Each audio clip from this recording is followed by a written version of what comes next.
দক্ষিণী মেগাস্টার যশের আসন্ন বহুল আলোচিত সিনেমা টক্সিকে fairy tale for grown ups প্রকাশের আগেই আলোচনা ও তুমুল বিতর্ক শুরু হয়েছে। সিনেমাটির ট্রেলার বা ঝলক প্রকাশের পরপরই এর বিষয়বস্তু ও কিছু দৃশ্য ঘিরে সামাজিক যোগাযোগ মাধ্যমে শুরু হয়েছে আলোচনা সমালোচনা। এর মধ্যেই ভাইরাল হয়েছে যশের একটি পুরনো সাক্ষাৎকার, যেখানে তিনি বিতর্কিত দৃশ্য নিয়ে স্পষ্ট অবস্থানের কথা বলেছিলেন।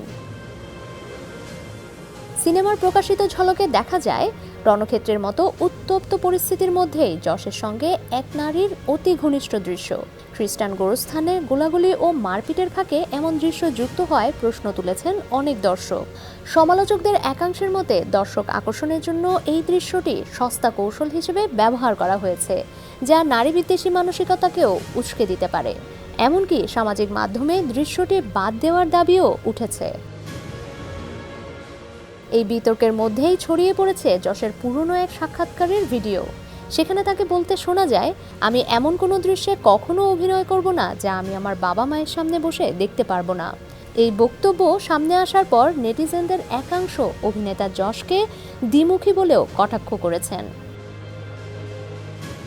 তবে যশের ভক্তরা এই সমালোচনার পাল্টা জবাব দিচ্ছেন। তাদের দাবি, সময়ের সঙ্গে একজন শিল্পীর দৃষ্টিভঙ্গি ও কাজের ধরন বদলাতেই পারে, এটা স্বাভাবিক বিবর্তন। আবার অনেকেই মনে করছেন, পুরো সিনেমা না দেখে কেবল একটি দৃশ্যের ভিত্তিতে রায় দেওয়া ঠিক নয়। টক্সিক সিনেমায় যশের বিপরীতে ঘনিষ্ঠ দৃশ্যে দেখা গেছে জার্মান অভিনেত্রী বেয়াট্রিস স্টফেনবাখকে। ছবিটিতে আরও অভিনয় করেছেন কিয়ারা আডবাণী, নয়নতারা, রুক্মিণী, তারা সুতারিয়া, হুমা কুরেশি ও নওয়াজুদ্দিন সিদ্দিকীর মতো তারকারা। তারকাবহুল এই সিনেমা মুক্তির আগেই ব্যাপক আলোচনায় এসেছে।